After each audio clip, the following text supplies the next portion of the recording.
अस्सलाम वालेकुम, welcome to my channel. कैसे हैं सब देखने वाले? उम्मीद करती हूँ कि आप सब ठीक होंगे। अल्लाह ताला आप सबको ठीक, खुश और आबाद रखे और सबके रिस्क में बरकत डाले, आमीन। आज मैं बनाने लगी जी खट्टी मीठी कैरी की चटनी, जो कि बहुत ही ज़बरदस्त बनती है। और आज मैं बताऊँगी आपको खट्टी मीठी चटनी बनाने के सारे सीक्रेट इस वीडियो में। तो आइए देखते हैं मुझे किन इंग्रेडिएंट की ज़रूरत है। मैंने ली है जी 1 किलो के करीब मेरे पास कैरी है। इन्हें पील ऑफ करके मैंने छोटे छोटे स्लाइसिस में कट कर लिया है। हाफ़ के जी मेरे पास चीनी है। कटे हुए बादाम है, पील ऑफ करके मैंने रखे। 1 टेबल स्पून जो है कुकिंग ऑयल है। 2 से 3 टेबल स्पून के बराबर जो है मेरे पास किशमिश है वॉश की हुई। 250 ग्राम शक्कर है मेरे पास साफ सुथरी। आधी प्याली वाइट विनेगर है। 1 प्याली के करीब पानी है मेरे पास। कलौंजी है 1 टीस्पून। 2 इंच का अदरक का टुकड़ा, इसे मैंने पील ऑफ करके स्लाइसिस में कट कर लिया है। गोल लाल मिर्चें हैं 6 मेरे पास।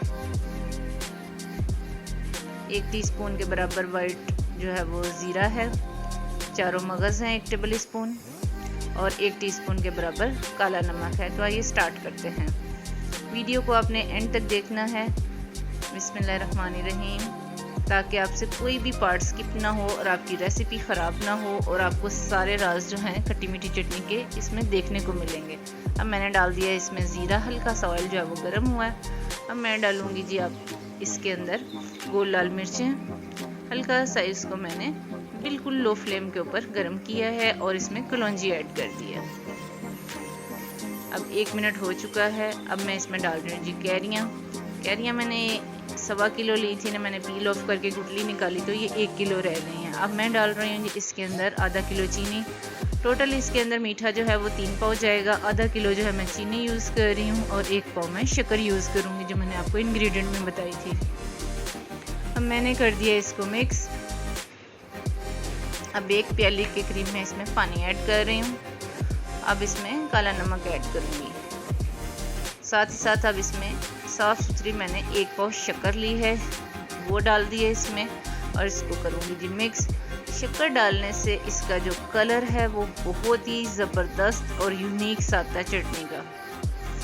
ये गर्मियों के सीज़न की सौगात है, हर घर में बनती है और बहुत ही मज़े की लगती है खाने के साथ। अब मैं इसको करूँगी जी कवर। इसको 15 मिनट के लिए मीडियम फ्लेम के ऊपर पकाऊँगी। तो ये देखिए चटनी हमारी जो है वो कुक हो रही है। इसको बॉयल जो है वो आ रहा है। इसका कलर जो है वो कितना अच्छा लग रहा है। अब इसको मैं अदरक डालूंगी इसमें, बारीक स्लाइस में कटा हुआ। और फिर से इसके ऊपर हल्का सा कवर जो है वो साइड पे रख के इसको 15 से 20 मिनट के लिए पकाऊंगी। तो ये देखें पक रही है हमारी चटनी। अब इस स्टेज के ऊपर मैंने डालना है इसके अंदर वाइट विनेगर 1/2 प्याली के करीब, जो इसका सबसे ज़बरदस्त किस्म का सीक्रेट है चटनी का, जो इसको ख़राब नहीं होने देता। अब मैं इसको करूँगी जी मिक्स। और अब मैंने इसको तब तक पकाना है मीडियम फ्लेम पे जब तक ये अच्छे से हमारी चटनी जो है वो कुक नहीं हो जाती। थिकनेस भी इसकी आपको मैं दिखाऊंगी।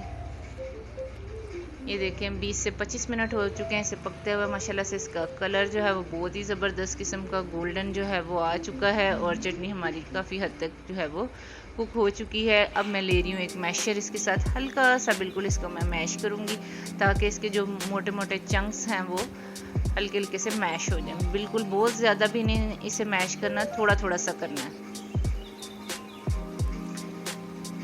इसी दौरान व्यूअर्स अगर चैनल पर नए हैं तो चैनल को ज़रूर सब्सक्राइब करें और अगर आप पहले से मेरे साथ जुड़े हुए हैं तो इसके लिए आपका शुक्रिया। अब इसको मैं कर रही हूँ जी मिक्स और इसके अंदर मैं डालूँगी किशमिश,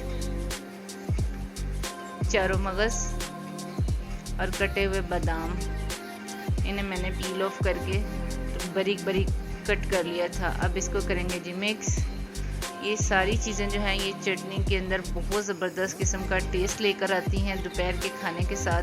आजकल जो है इसको ज़रूर इंजॉय करें। अब इसको मैंने और 1 से 2 मिनट के लिए पकाना है। बहुत ज़्यादा मैंने नहीं पकाना क्योंकि चटनी हमारी तकरीबन जो है वो डन हो चुकी है। अगर इसको ज़्यादा पकाएंगे तो ठंडा होने के बाद ये मज़ीद थिक हो जाएगी। तो फिर बहुत ज़्यादा थिक भी नहीं करनी, इसे बस नॉर्मल सा रखना मैंने। अब मैं इसको करूँगी जी डिश आउट, फ्लेम को कर दूँगी ऑफ और चटनी अल्हम्दुलिल्लाह हमारी हो चुकी है रेडी। और आपको दिखाते हैं जी इसकी फाइनल लुक।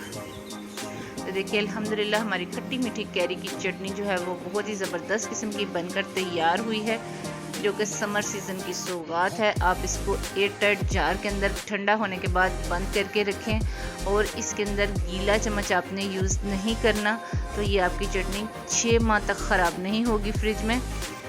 रेसिपी अच्छी लगी हो तो इसे ज़रूर ट्राई करें, लाइक करें और मेरी वीडियोस को शेयर किया करें। और जो पहली दफ़ा वीडियो को वॉच कर रहे हैं प्लीज़ चैनल को ज़रूर सब्सक्राइब किया करें और साथ में लगे हुए छोटे से बेल आइकन को प्रेस करें ताकि मेरी हर आने वाली नई वीडियो का नोटिफिकेशन जो है वो आप तक सबसे पहले जाए। तो मिलते हैं जी किसी और अच्छी सी रेसिपी के साथ, तब तक के लिए अपना ख्याल रखें और मुझे दुआ में याद रखें। अल्लाह हाफिज़।